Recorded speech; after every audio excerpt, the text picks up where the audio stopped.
Welcome, gather round the fireside and listen to a tale of Fionn McCool, Cullen, Deirdre of the Sorrows, Grainne Whale. From giants right down to fairies, of both the drooping and solitary, and those who are sometimes scary. Anything goes by the fireside. Yeah. Fireside, the Puka fireside, the Marrow fireside.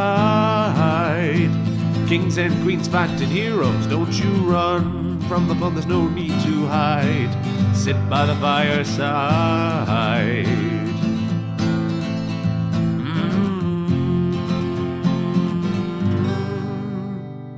Fireside.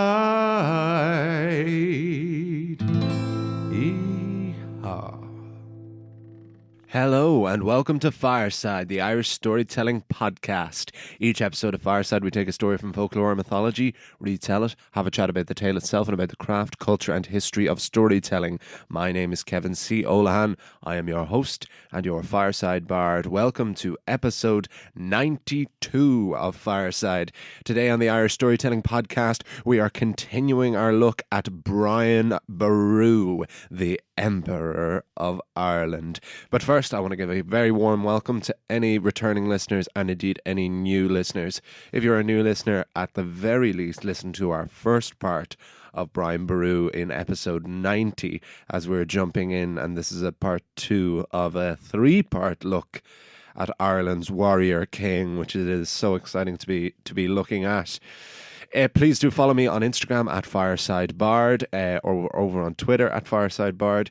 If you don't have social media and you want to get in touch, please do so at thefiresidebard@gmail.com. And if you really want to support the page or support the podcast, you can do so over at patreon.com/Fireside Podcast, where you can join our ever-growing list of very kind and generous benefactors. No new patrons from this week, so I want to give another thank you to this month's 3 newest patrons, which is Jeff Angevine, Matthew Hill, and Andrew Hallinan. Thank you so much. Beg your pardon. The Patreon is there entirely as an egalitarian model of soundness. It is there if you want to support me and the podcast, but it is totally up to yourself. I'm not going to stop this podcast anytime soon. We are difficult times, folks. Another difficult week. Dublin is back in lockdown. Yes. The pubs are back open in most counties in 25 of the 26 Southern Ireland, the Republic of Ireland counties. The pubs have been able to open up again. The pubs that have been closed because they haven't been able to serve food. But Dublin for the next couple of weeks has regressed another step and now has had to close the pubs that have food.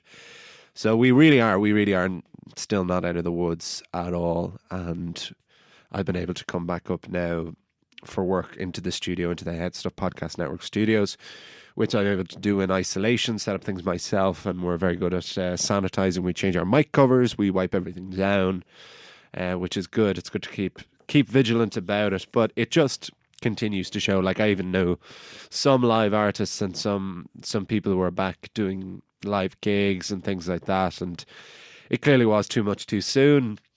And I always admire people so much who have any kind of get up and go, and there always is something you can do.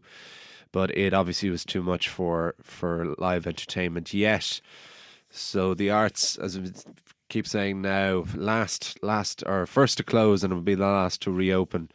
So it makes me so grateful to every day to have this podcast and to be able to continue to record it and release it at full capacity, knowing that it is being listened to and it being appreciated at this time. So the Patreon has never been more appreciated, but as always is just there and is up to yourselves, folks.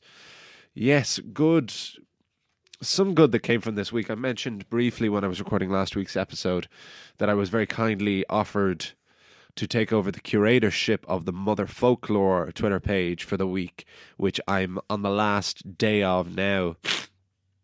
So this episode will come out the week next week, so it'll have been already a week by the time I did. But basically I took it on as a challenge because Mother Folklore has a very large following. It's the Irish language podcast, which was one of the very first podcasts. It was the first podcast on Head Stuff I listened to and made me want to make work with Head Stuff. and I continue to be a fan of it to this day. And so to be asked to curate basically they offered me to take over their Twitter account for a week and to plug myself and the podcast as much as I wanted. And they have quite a large following. They'd have a lot of crossover listeners with us, I'm sure, but I also know that they have a larger and very different audience as well that maybe didn't know Fireside at all. So basically I started from the mythological cycle, and in tweet form I made my way through the 4 cycles of Irish mythology, tagging the episodes of Fireside along the way. Couldn't do any of the folklore, and of course I won't get to any more recent stuff, the Oscar Wilde stuff or Norse invasion, but I just wanted to try and, in my head, to narrate the 4 cycles of Irish mythology in order, in bite-sized, Twitter-sized chunks. And I am on the last day now, and I'm on the Ulster cycle. It has nearly killed me. It's taken a couple of hours each day, but it has been so beneficial because I can see ticking over from the Instagram and the Twitter page, like the followers have been going up, and I've been getting lovely retweets and comments, and people really responding to it, and people tagging other people in the threads and all. So it really seems to have had some impact, which is great. But it's been really useful for me just in my head, because now that there's nearly 100 episodes, the brain can only fit so many stories in it. And so it's been really nice looking back over old episodes of Fireside and dipping back into stories that maybe I did nearly 2 years ago now that the details of were a little more blurry. So it's been really nice to reread them and to consolidate a through line through the very contradictory and vague nature of Irish mythology. So that was hugely useful, and thank you so much to Derek and Brian and to all the folks at Mother Folklore. It's been a pleasure, and I hope that I can come on your show soon, that we find something we can talk about, which would be fantastic. I would love that so much. So this week's story, yes, we continue part 2 of Brian Boru, which is, again, it's so strange that we're here. Episode 92, which is the year I was born in, 1992. Yes, late November, so a couple of months to my birthday now.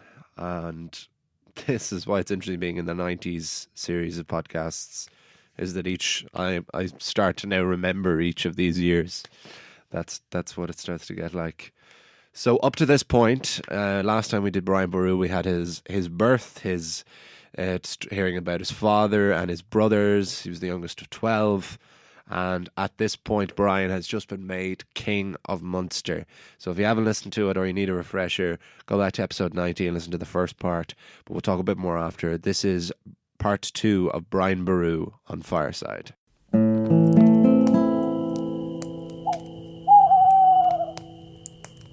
Brian Boru, the Emperor of Ireland. Brian McKennatig had secured and consolidated his role as the King of Munster. But once his native province was all wrapped up, Brian set his sights on further expansion. He sought the role of the High King of Ireland, which at that time was held by Mael Shocknall MacDonald, who was the direct descendant of Mael Shocknall MacRooney, who had defeated Turgeis, the first Viking king of Dublin. Mael Shocknall II, or Mael Shocknall Mór, in turn would consolidate his rule by the defeat of King Olaf Curran at the Battle of Tara in 997. Brian's family had a strong claim to the throne of Munster, but everything Brian had been won by the sword. If he was going to gain control of the country, he would have to use other strategies other than warfare. Brian would have to get political, and Ireland's warrior king proved more than up to the task of statecraft. Brian's first wife was named Mór, and she had been a daughter of a king of Connacht. With her, Brian had 5 children, his daughters Sive and Blonid, and his sons Murchy, Chuncabar, and Flan. Brian had slain the former Munster king Mael Muid MacBrain at the Battle of Bellachlachlan. Mael Muid, in turn, had assassinated Brian's brother and the king of the Dál Kesh, Mathgoman. But now Mael Muid's son Cian was leader of his deposed people. Rather than continue the bloodshed, Brian instead offered King Cian the hand of marriage of his eldest daughter, Scythe. The two were married barely a year after Brian had killed Cian's father. King Cian really would not have had much choice in this union. Brian was offering him peace and the opportunity to rule in his stead. If he had refused, it could have been war. In Irish law at the time, it was legal for a king to take more than one wife. Here Brian entered into his second marriage with a woman named Ecrath. Her father was a king of Meath, outside of Brian's governing. This was another political union in the expansion of Brian's power. Nevertheless, with Ecrath, Brian had another 3 children, daughter Emer and sons Taig and Dunca. With his large family and rising empire, Brian built a mansion in his hometown of Kilcorra, the seat of the kings of Thomond. This would be the seat of the king's power.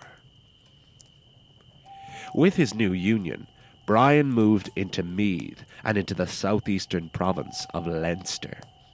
This is where he began to come into direct conflict with the High King, Mael Shocknall MacDonald. The next 5 years were spent fighting skirmishes with Mael Shocknall. But Brian also had to deal with further problems in his own province. The remnants of the deposed Onocht dynasty and the Vikings of Waterford, who sought revenge for Brian's burning of the city of Limerick. While Brian was busy fighting the Norsemen, Mael Shocknall went to Brian's house in Kilcorra. Outside Kilcorra lay Mach Other, the ancestral inauguration site of the kings of Thomond. Mac Other had been there since the Tuatha Dé Danann had driven the Firbolg west of the River Shannon. The Firbolg were given the province of Connacht, and Brian and all the Dalcassians were descended from those same bagmen. But in Mac Other there was a sacred oak tree. In defiance of Brian, Mael Shocknall invaded and chopped down the sacred oak. By this point, the Irish had long converted to Christianity, but they still very much held on to their pagan customs. The very role of High King was an institution of the Tuatha Dé Danann. The chopping down of the sacred tree was a terrible insult to everything Brian was and stood for. It reminds us of Yggdrasil, the sacred ash of the Norsemen. It is said that when the end of times, Ragnarok, begins, Yggdrasil will be cut down. The chopping down of the Irish sacred oak was Ragnarok for Ireland's High King. But Brian learned more and more the older he got the importance of politics. And for a time, even after the great insult of Mac Other, he was able to make peace with Mael Shocknall. Brian was given rule of Leinster, with Mael Shocknall keeping rule of Meath, Connacht and Ulster. It is here Brian began to be called High King too. This union would prove essential for Brian to overcome his greatest opposition yet. In the year 999, Mael Morda was king of Leinster. His sister Gormfla was mother to the Norse king of Dublin, Sictrig Silkbeard. It is evidence of how much the Norse had integrated that Sictrig's mother and uncle were both Irish, but a sign of the Norse resilience that the Christian king still considers himself very much a Norseman. Dublin was the most important city in the Viking Empire for a time. It lay geographically in such a unique vantage point in the centre of the Viking world. It had been lost and won in the 160 years since its founding, but Dublin still remained very much a Norse city. And no rule of Ireland would be complete without controlling the future capital. With a union declared and Brian given control of Leinster, Mael Morda and Sictrig Silkbeard declared open rebellion. They met the united forces of Brian and Mael Shocknall at the Battle of Glenmama. It was a crucial and decisive victory for Brian. Mael Morda was forced to flee, and Dublin was descended upon. Like he had with the other great Viking city of Limerick, Brian set about the burning, sacking, and looting of Dublin. And it is here that the political alliances get even more incestuous and incredible. Brian took as his third wife Gormfla, mother of the Norse king of Dublin, Sihtric Silkbeard, and sister of the now deposed king of Leinster, Mael Morda. It seemed that Gormfla was never too happy with this union, and her rebellion against Brian was far from over. Brian also married his daughter Emer to Sihtric Silkbeard, and allowed the young Norse insurgent to remain the figurehead king of Dublin. But it was Brian who was really in charge. Finally, Brian had one more loose end to tie up. He had defeated the Norse and the Leinster men with the help of Mael Shocknall, but there could be only one true High King of Ireland. So Brian next set his eyes on Tara. Mael Shocknall knew his forces were no match for the ever-growing armies of Brian. He asked his rival Irish king for time to muster his armies. Astonishingly, and in most chivalrous form, Brian agreed. But a month later, Mael Shocknall was no closer to an army, and finally surrendered. Brian was finally the unquestioned High King of Ireland. Brian thought the Roman Empire was the pinnacle of high civilization. The Holy Roman Empire had inherited this mantle, but at the time of Brian's ascension, the Holy Roman Empire was on the verge of being snuffed out. Brian saw it his duty to raise his people to the lofty ranks of high civilization. He began to build roads and churches and a new Irish Christian empire. This would be expensive, and would be paid by heavy taxation to this new Emperor of Ireland. Brian demanded tributes of cattle, pigs, and wine from all his subjugated chieftains, whether they be Norse, Irish, or Hiberno-Norse. It is this partiality for cattle that earned him the nickname Boruma, Brian of the Cattle Tributes, or Brian Boru. To be continued.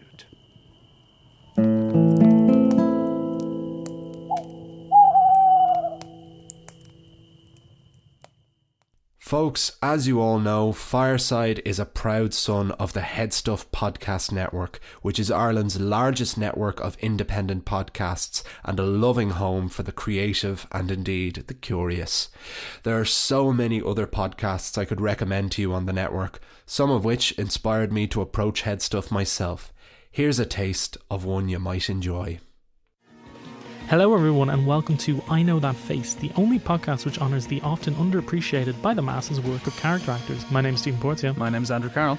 Character actor is a supporting actor who specialises in playing unusual, interesting or eccentric characters. For whatever reason, these performers are less concerned with being stars. Because of that, they often take supporting roles in big movies or only play leads in indie films or TV. They're less concerned with their image. They can bounce between heroes or villains. They're chameleons and they often disappear into each role. So you might know the faces, but you might not know the names.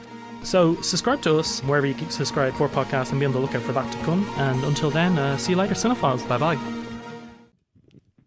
And that was part 2 of Brian Boru, Emperor of Ireland, on Fireside. And I hope you enjoyed it. Yes, this was positively, this is feudal politics now. This is middle-age politics. This is real, almost Wars of the Roses, Game of Thrones, Song of Ice and Fire type crack here. So I hope it was comprehensible. But I'll go through it now and kind of just clear it up for my own head as much as anything else. So we have Brian as as King of Munster, and Mael Shocknall MacDonald is the High King of Ireland, which yes was a symbolic position up until this point, really. And so Brian wants this position, which he really has no claim for at all. And so he starts tying up all these loose ends, fighting more and more. But it's fascinating that it is through politics, as always. It is through this incredibly incestuous line. Like, first of all, you have the fact that Brian marries his daughter to the son of the man who killed Brian's own brother, who Brian had also killed. So you got that right from the off. But definitely the most fascinating figure of this is Gormfla, who we will hear more about in part 3, because she is not at all done meddling in Brian's affairs. So Gormfla was the sister of the King of Leinster, Mael Morda, which whenever I hear, I can only think of the spell in Harry Potter which summons the Dark Mark. I can't remember what it exactly is, but it basically sounds like Mael Morda, literally this guy's exact name, which means I'll always remember his name. And now you will too.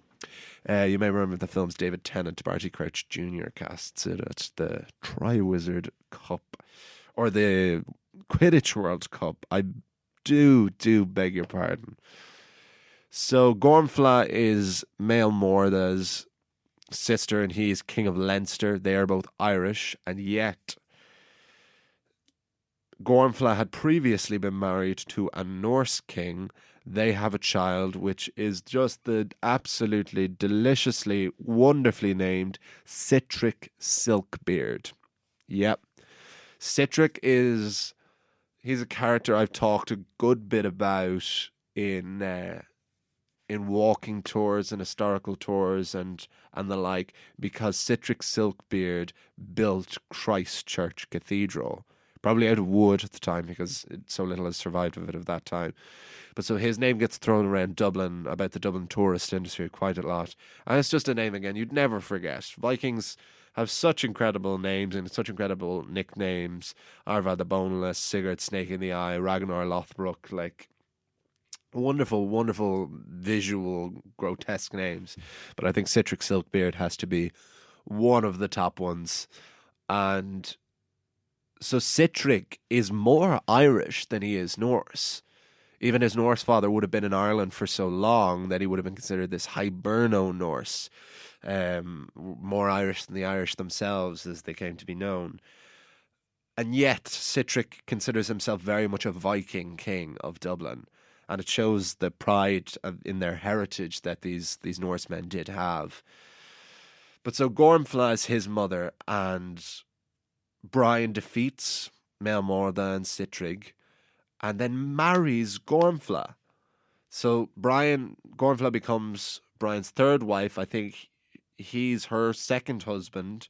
He lets Citrig continue to be king of Dublin, which is a decision he probably will regret, and marries another one of his daughters to Citrig. So you have this incredible web of incestuous politics, all just to consolidate rule, because you can just keep hacking and slashing and killing and fighting these battles and these armies and these wars, but it's through these marriages. I mean, look, I mentioned briefly Wars of the Roses there, which, as much as I'd love to go into the nitty gritty details of, there isn't the time or it isn't the place, and I'm not really the expert either. But that was a war that was fought over the course of over 100 years across several kings, and fought between these two houses of York and Lancaster, or Stark and Lannister as they're adapted to in A Song of Ice and Fire. But after over 100 years of wars and deposition and rebellions, the thing that ended the Wars of Roses was Henry Tudor defeating Richard III at the Battle of Bosworth Field, becoming Henry VII. But never mind defeating Richard III, Henry VII of Lancaster then married Elizabeth of York of House York, joining the Red Rose of Lancaster and the White Rose of York, which made the Tudor Rose, and that ended the Wars of the Roses.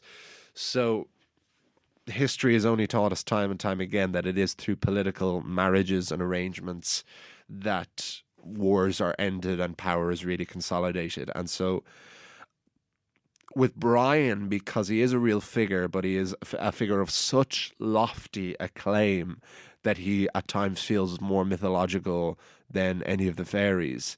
And yet he was a real person, and he did do a significant amount of the things that he's claimed to do. That's probably what I've been most surprised about. When I've been looking at researching Brian properly, I was expecting to find more and more things that weren't true about him, like the very common misconception that it was him who just defeated the Vikings, when we can see by the fact that his own son-in-law now is a Viking. Shows how complex and not the full story that is.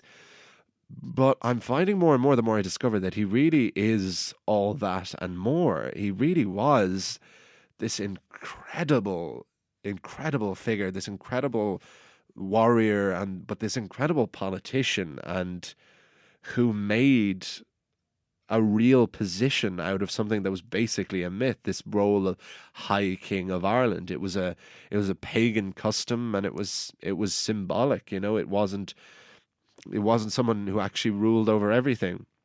But I have to say, as my sources continue to be for this, the Great Courses books, audiobooks on the Vikings, and A Short History of Ireland in 240 episodes on BBC Northern Ireland, which is also an audiobook I've had for a couple of years. I love it so much. They're like these little bite-sized chunks. I think Dr. Jonathan Barden is the name of the guy who put that together. But I wanted to find myself out, because there's, of course, lots of books written about Brian Boru, so I wanted to try and find myself one of those, and I found a great little lad. It's called Brian Boru, A Life from Beginning to End. It actually doesn't say who wrote it, but it's from a series called Hourly History, where they're very short books, and they all only take about an hour to read. I think they all are, or at least most of them are, on Irish history. I think it is an Irish thing. But yeah, it's literally just an hour life, start to finish, and it was great to just see a through line, because I knew the bits and I'd been reading a lot of stuff online, but it was a great through line, very clear, very well written. I just picked it up on the Kindle store and just read it on my iPad, and yeah, it was read in under an hour. But it was that's where a lot of this episode particularly came from this beginning to end, and it really, because the political alliances, and especially the fact that when you have Mael Shocknall MacDonald, who's descended from Mael Shocknall MacRooney, who defeated Turgeis, and he is the High King of Ireland, but then you've got Mael Shocknall something else, or Mael Morda, the King of Leinster. So you've got a couple of Maels, spelled Mael, Ascaga, and so and then of course all of these marriages and these children and these alliances. It's all a lot, and it's very complicated. And again, I'm not a historian, I am a storyteller. So a storyteller's job is trying to distill and to just pluck characters and storyline out and try and make a story as clear as water from it. And I hope I was able to do that in some sense. But this book and books like this have been a huge help for that, to find the clearest path through the woods. And I'm really enjoying it. It's great. It feels like a different part of the brain doing this stuff as we move more into the historical element, while still feeling very rooted in the mythology. Like, you have this cutting down. That's probably the best detail I got from this book, was the cutting down of the sacred oak. I hadn't encountered that before, that Mael Shocknall commits. We've heard a lot about the Hill of Tara as the seat of the High King and as the ancestral place of the Tuatha De Danann. But here we have, outside Kilcorrow, where the Dalcash hail from, another inauguration site which I didn't know about, and we have this sacred tree here, which also reminds us of Yggdrasil, the sacred ash tree in Norse mythology, and it all just echoes and ties in real nicely together, doesn't it? So I'm going to wrap things up there, because we're out of time. But I really hope you enjoyed it. We've got one more part of Brian Boru, and I'm very excited for where we're going to go next as well. Let me know what you're thinking. Contact me at Fireside Bard on Instagram, or on Twitter at Fireside Bard. Please do continue to Yes, get in touch with me at thefiresidebard@gmail.com if you want to get in touch and you don't have social media. Subscribe to the Patreon, patreon.com/fireside podcast. Big thank you to Alan Paddy here at Head Stuff, to Jamie, my producers, continuing to edit this podcast. Thank you all so much for listening. I'll see you all. You'll hear me all next time. And remember, wherever you go and wherever you are, you can always join me by the fireside. This podcast is part of the Head Stuff Podcast Network.